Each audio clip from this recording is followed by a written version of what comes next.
Hello, everybody, and welcome to this new sustainability interview brought to you by the World Sustainability Organization and Friend of the Sea.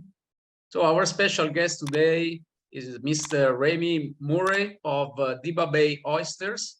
The company is the first farm in the Middle East to grow gourmet oysters. So let me welcome Ramie Murray. Welcome, Ramie, and nice to have you here with us. Hi there, thank you for having me.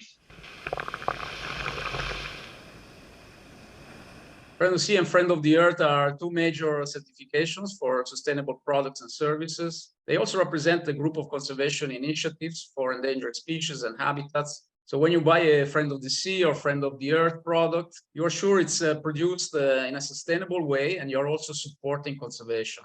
The interviews we propose on this channel help you learn about companies producing in a more sustainable way, and also other NGOs and research institutes initiatives.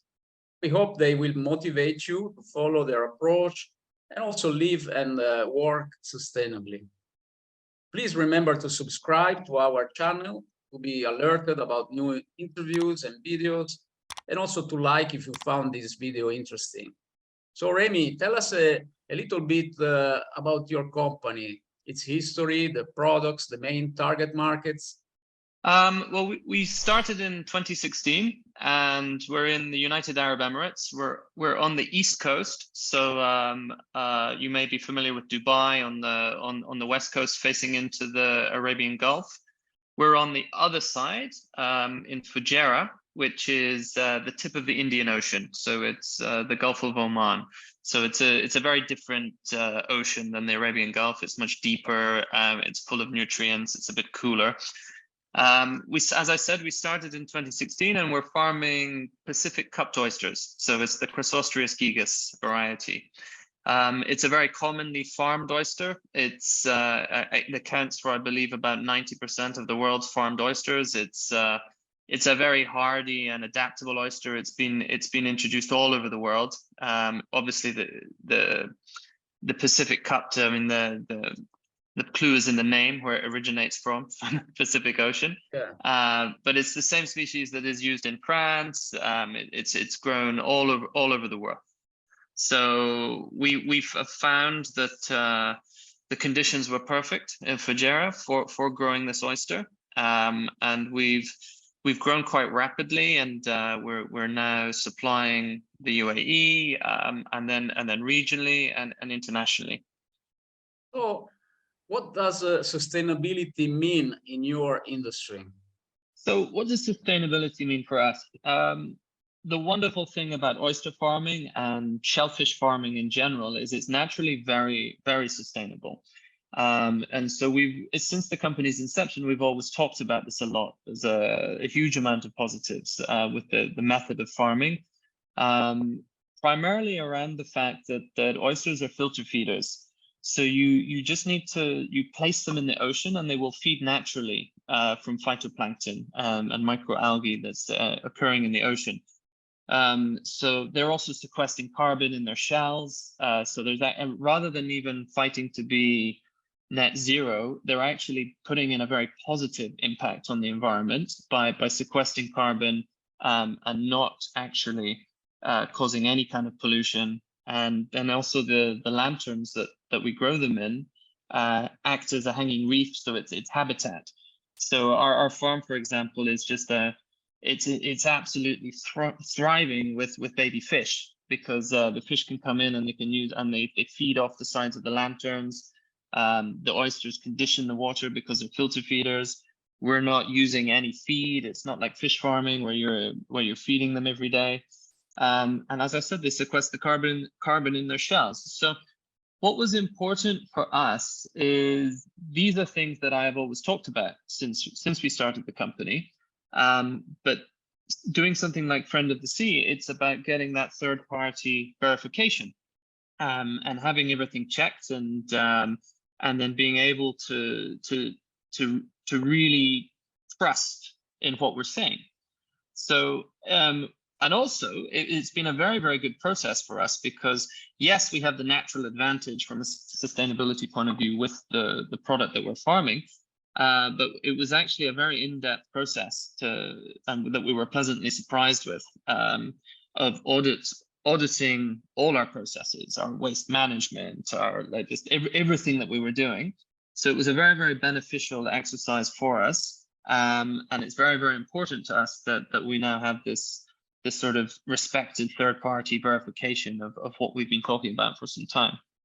Oh, I'm glad to hear that it has been useful. And what is your company doing to minimize your environmental impact and respect workers' rights? I mean, you already told us quite a lot, and I understand that oysters are kind of sustainable in their own nature.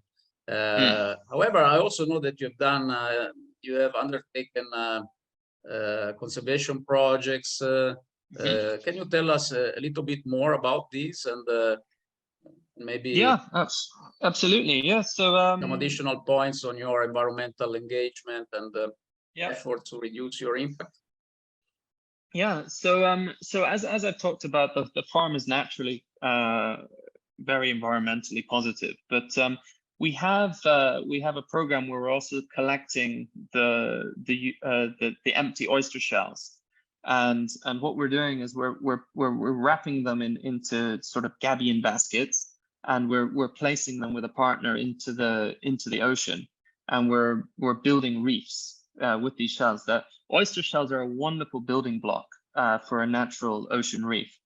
And so we're really, really proud of being involved in this, and we're able to create this environment for coral to grow, and also for naturally occurring oysters in the area as well. Wow, that's great. So please keep us updated. Send us also videos and pictures of these projects so that we can also air them on our social media and keep our followers updated. That's yeah, absolutely, and it's one of the reasons that the oyster farming has been so successful here is the high productivity of the ocean here. It's a warm ocean, but it's full of phytoplankton, which is of course the building blocks of the ocean life. So our oysters grow very quickly in this environment, but then also so does everything else. So when it's really wonderful to watch when we place these oyster bags, these shell bags on the seafloor. It's very, very rapid. They just explode with life. So yes, I'll definitely share some videos. Thank you. And so, in conclusion, what do you expect will be the future trends on sustainable production, consumer awareness for your industry, your sector, your products, and in general? Sustainable farming is of course it's the only way to go. It's so important, especially when you're talking about seafood. As you'll be aware, almost I think every fishery now is either maxed out or approaching being maxed out. I'm talking about wild capture. So of course, aquaculture is going to be the only way forward, more and more to feed the planet.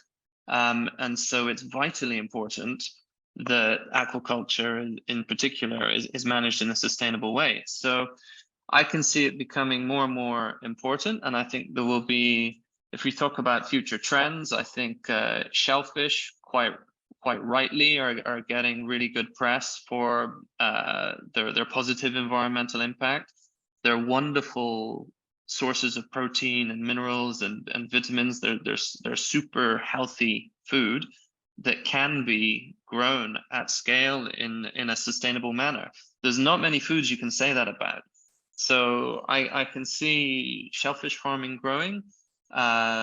Seaweed farming is obviously as well becoming more and more important for everything that can bring. I think on a personal note, the thing I'm most excited about in the seaweed sector is the sort of growing trend of extracting the protein and from seaweed into fish feed. So I think that's a really important way forward. And even if it doesn't happen with seaweed, it happens with some other plant-based method. This trend with having more environmentally friendly, more sustainable fish feed is really exciting. Great. You know, Ramie, at conferences, I always highlight, and not only at conferences, also when people ask me what is the most sustainable choice in seafood, etc.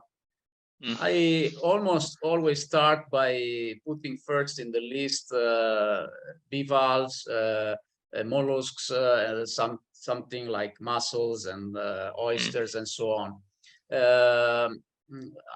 However, I know that there are some issues, for example, in mussels growing related to the appropriate management of the plastic waste that is used to grow the mussels inside, at least in some countries.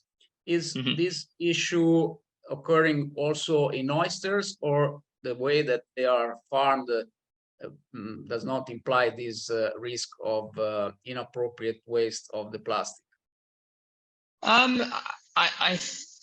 I think there will always be a risk. It depends on the farmer. It depends how responsible the company is that is doing the farming and how they are regulated.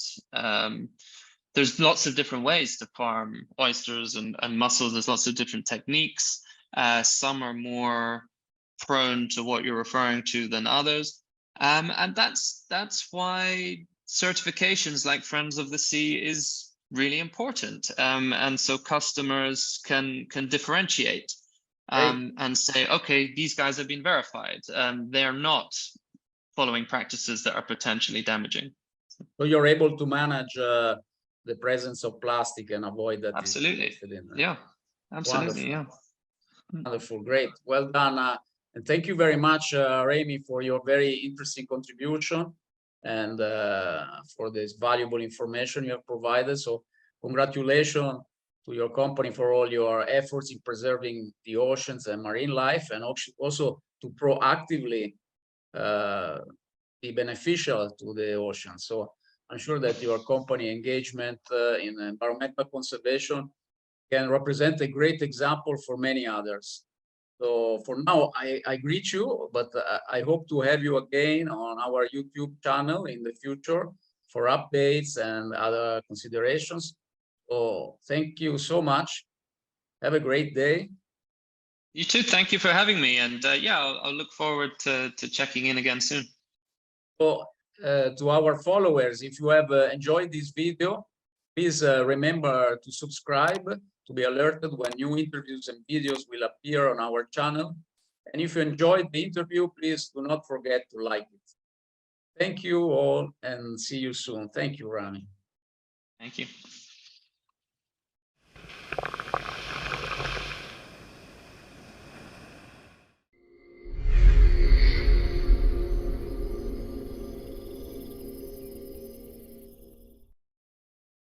Subscribe to our channel to get more content about sustainability.